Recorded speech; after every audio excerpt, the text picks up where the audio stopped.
آج کے اس فاسٹ دور میں جیسا کہ ٹیکنالوجی بڑھتی جا رہی ہے اور ہمارے لیے جیسا کہ ٹیکنالوجی نے الگ الگ قسم کی بہت سی چیزیں بنا کر دی ہوئی ہیں، اسی طرح سے ہم لوگ ٹیکنالوجی میں اتنا انگیج ہوتے جا رہے ہیں، کمپیوٹرز اور سافٹ ویئر جتنی بھی تھنگس ہیں، موبائلز، لیپ ٹاپس، اسی طرح سے ہم ان چیزوں میں الجھ کر سب سے زیادہ اوائڈ جس چیز کو کرتے ہیں وہ ہے ہماری اولاد، ہمارے بچے۔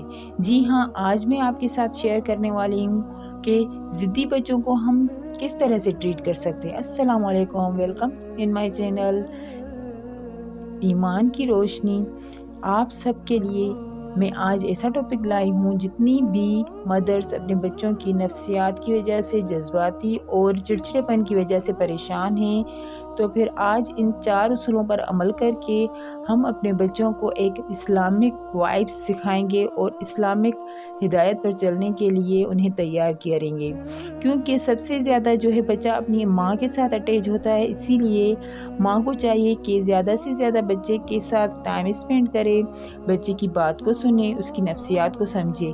میری پیاری اسلامک بہنوں، جس طرح سے ہم کسی گھر میں رہتے ہیں تو وہاں پر رہنے والے سب افراد کی ہم پسند ناپسند کا خیال کرتے ہیں، اسی طرح سے جب ہمیں اللہ تعالیٰ نے اولاد کی اتنی خوبصورت نعمت سے نوازا ہوا ہے تو ہمارا فرض ہے کہ ہم زیادہ سے زیادہ اپنے بچوں کو ٹائم دیں اور زیادہ سے زیادہ ان کی فرمائشیں، ان کی ضرورتیں اور ان کی جتنی بھی ضروریات کی چیزیں ہیں وہ انہیں مہیا کریں۔ اس کا مطلب یہ ہرگز نہیں ہے کہ آپ بچے کو سر پر چڑھا دیں، ان کی ہر من مرضی اور ان کی ہر منمانی آپ پوری کرتی رہیں، ہرگز اس کا یہ مطلب نہیں ہے۔ لیکن اسلامک پوائنٹ سے بھی دیکھا جائے تو ماں اور باپ کو بچہ اپنا رازق سمجھتا ہے، جیسا کہ مولا علی علیہ السلام کا فرمان ہے، اگر بچہ سر پر بیٹھنا چاہے تو اسے تھوڑی دیر کے لیے آپ زمین پر رہنے دیں۔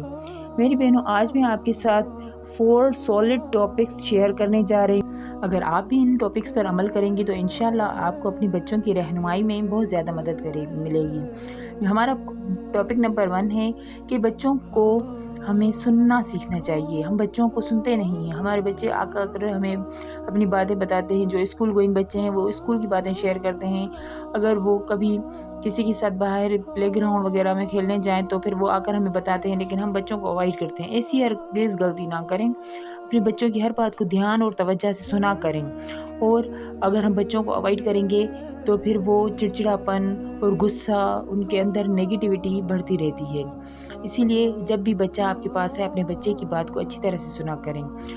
اور دوسرا اصول یہ ہے کہ نرمی سے پیش آئیں۔ جب بھی آپ کے بچے آپ کے پاس آئیں ان سے پوچھیں، اگر وہ غصہ کریں، اگر جذباتی ہوں، کچھ ان کو سمجھ میں نہ آئے تو ان کے ساتھ نرمی سے بات کریں، کیونکہ آپ اگر نرمی سے پیش آئیں گی تو بچہ اپنا غصہ یا اپنا غصے کا اظہار آپ کے ساتھ کر لے گا۔ اس سے کیا ہوگا کہ بچے کا آدھا غصہ ختم ہو جاتا ہے۔ اسی لیے اللہ تعالیٰ کا بھی فرمان ہے کہ ہمیشہ نرمی سے پیش آنا چاہیے، کیونکہ نرمی ایمان کا حصہ ہے۔ ہم اپنے بچے کو وقت دیں۔ پوائنٹ نمبر 3 یہ ہے کہ بچے کو ہم ٹائم نہیں دیتے۔ ہم 24 گھنٹے مدرس لگی رہتی ہیں، گھر کے کاموں میں الجھی رہتی ہیں، باہر کے کاموں میں الجھی رہتی ہیں، لیکن کبھی بھی ہم یہ نہیں سوچتی کہ جو بچے ہیں ہمارے، انہیں بھی ہمارے وقت کی ضرورت ہے۔ بچوں کو تیار کر کے اسکول بھیج دیں گی، بچوں کے کھانے کا خیال رکھیں گی، بچوں کو جو ہے کپڑے وغیرہ استری کر کے یا دھو کے دیں گی، لیکن ہم یہ خیال نہیں کرتی کہ ایک ماں کی توجہ کی ضرورت بچے کو ہر وقت اور ہر عمر میں ضروری ہوتی ہے۔ اسی لیے آپ کو اگر جتنا بھی ٹائم ملے بچوں کے ساتھ کنورسیشن کریں، ان کے ساتھ بات کریں، ان سے ان کی پریشانی پوچھیں۔ اس سے کیا ہوگا کہ آپ کا بچہ غصے سے بچے گا اور زیادہ سے زیادہ جذباتی ہونے سے خود کو روکے گا۔ پوائنٹ نمبر 4 کیا ہے؟ یہ میرا سب سے جو ہے فیوریٹ پوائنٹ ہے۔ اگر ہم دعا اور اللہ تعالیٰ کے ساتھ جڑ کے قرآن پڑھیں اور اس میں سے عمل کر کے جتنی بھی اللہ تعالیٰ نے اولاد کے اصلاح کے لیے ہمیں قرآن میں آیتیں اور صورتیں بیان فرمائی ہیں، اللہ تعالیٰ نے نازل فرمائی ہیں، اگر ہم ان پر عمل کریں تو ہمیں انشاءاللہ 100% رزلٹ ملیں گے۔ جیسا کہ اللہ تعالیٰ نے ہمیں قرآن میں ایک بہت ہی خوبصورت دعا سکھائی ہے، وہ کیا ہے دعا؟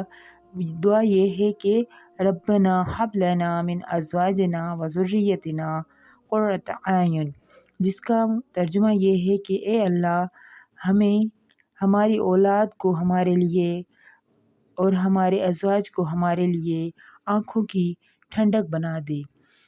میں بھی اللہ تعالیٰ سے ہمیشہ یہی دعا کروں گی، اللہ تعالیٰ نے جتنی بھی ماؤں کو اولاد کی نعمت سے نوازا ہے، اللہ تعالیٰ انہیں نیک اور صالح فرمائے، اور جتنی بھی ماؤں کی گود خالی ہے، اللہ تعالیٰ ان کو اپنی رحمت اور نعمت سے اولاد کے ساتھ اللہ تعالیٰ نواز دے۔ میری پیاری بہنوں، اگر آپ کو میرا کوئی بھی پوائنٹ اچھا لگا ہو تو پلیز مجھے کمنٹ میں بتا دیجیے گا، اور پلیز میرے چینل کو سپورٹ کریں، زیادہ سے زیادہ شیئر کریں، اور میرے چینل کو سبسکرائب کریں، اور کمنٹ کرنا نہ بھولیے گا۔